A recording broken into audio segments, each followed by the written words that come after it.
Okay, these can go out tonight, all right? Okay. And thanks a lot for staying late. I appreciate It's no problem. Okay. Steve's working late. Annie's being spoiled to death at her grandmother's. And, are you, on your way to Mona Lisa? Yeah, that's the best thing about having a restaurant. There's somebody to cook you dinner every night. Yeah. Well, would you have maybe just one? Sure do. Oh. Oh, why didn't you ask me how it went with Ted? Oh, well, I figured that if you wanted me to know, you'd tell me. Well, I talked to him. And I think I got through to him, Craig. I really do. Really? Oh, so he promised to stop ruining Steve's business then? Well, no, he didn't really promise anything. But I'm glad I talked to him. But then Iva came in and saw us talking. She thought it was a big mistake, my calling him. And I think you should listen to her. She knows him pretty well.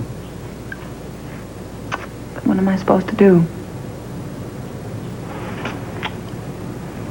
Just go home, huh? No, I'll stay. I'll stay, finish this stuff. Listen, if I stay late tonight, can I come in half hour earlier? Hey, come on. You make your own hours, you know that. What a great boss. Are you kidding? What a great, what are you? I forget. Whatever. Good night. Good night.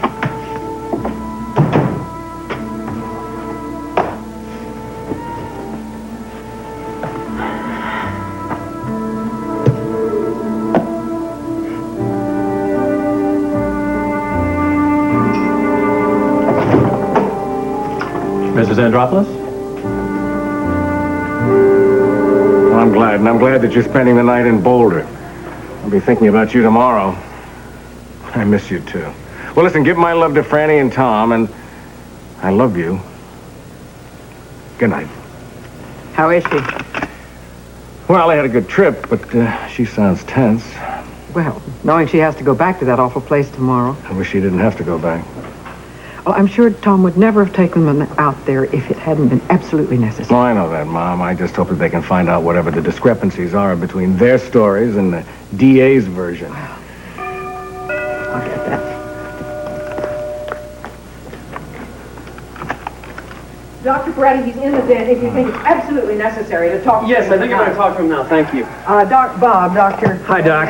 Dr. Peretti, if this has anything to do with the hospital, it can wait till tomorrow morning. This is not a good time. No, this isn't about the hospital. I just wanted to tell you that I talked to Mrs. Walsh about the story she's been running in the City Times regarding your wife's case. What did you say to her? Well, I just gave it to her straight. I told her that I thought it was sleazy, irresponsible journalism and that it was causing your wife and your daughter a lot of grief. What did she say? Well, she didn't like criticism. I mean, she threw me out of her house. But I'm hoping she'll cool down and think about what I told her. I don't know about you, Peretti. I mean, she's the one who's sponsoring your residency, funding it. Isn't that biting the hand that feeds you? Well, I just don't like to see good, decent people get the bum rap, you know. Listen, I gotta get back to the hospital, but I just thought I'd tell you. Thank you.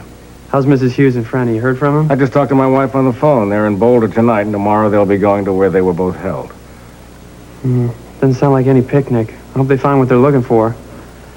Listen, if you talk to Franny, would you tell her I'm thinking about her? I will. Thanks. Tom should be at Dream's End by now. Yeah. I'm just so glad that we don't have to go in there today. Me too.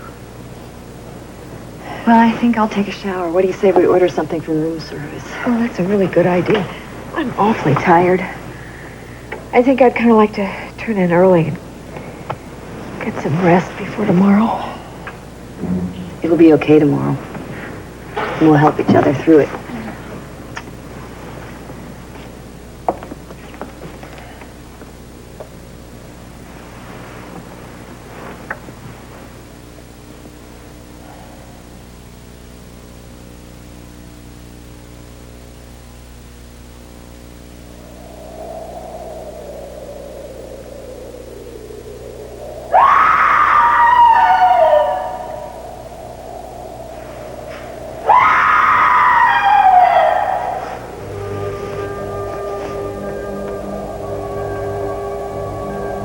Kim, the story you told the police doesn't explain these slash marks. These blood stains. Tom's right. How did it get there? Who did it? Is this what I've blocked out? Kim, how did this curtain get slashed? Why won't you answer me? You were there. You saw what happened. I'm trying to find out the truth here, Kim. Right now, your story doesn't hold water.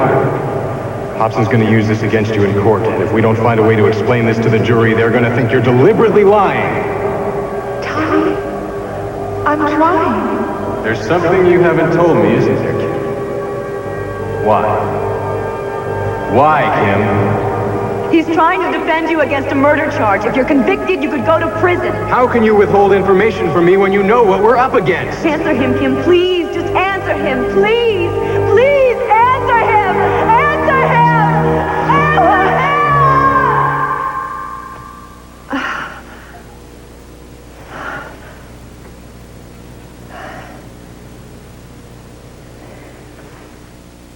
There is some explanation, Hal. There has to be, and it's probably a very simple one. What am I missing? You know what I think? What? I think we should go back to Boulder and get some rest. It'll all be here tomorrow. I can't leave now. I've gotten nowhere. Margo, you're hitting your head against a stone wall. You just give it a rest. There isn't something here that is staring me right in the face. I just haven't picked up on it yet, you know? Come all this way. I've got to give it my best shot. I've got to. Well, if that's the case, I'm going to go get us some caffeine to get us through it. Thank you. Thank you.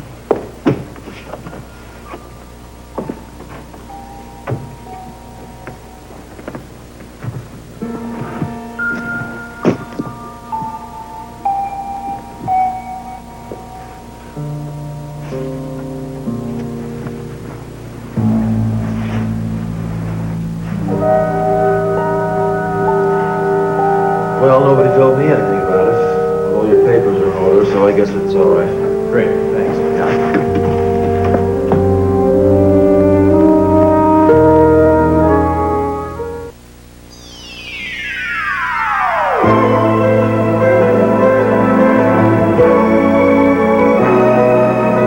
This portion of As the World Turns has been brought to you by Antiseptic Scope with T25. Scope leaves your breath minty fresh, not medicine-y. And by Tide.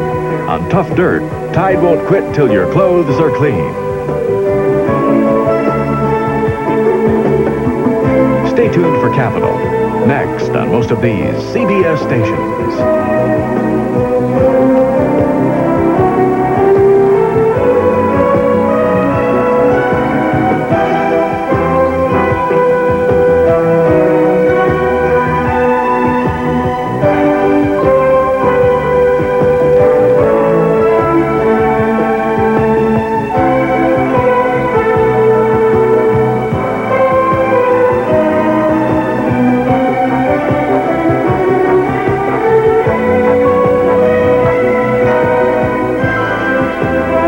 Menswear by Barney's New York. Jewelry by Alexis Kirk.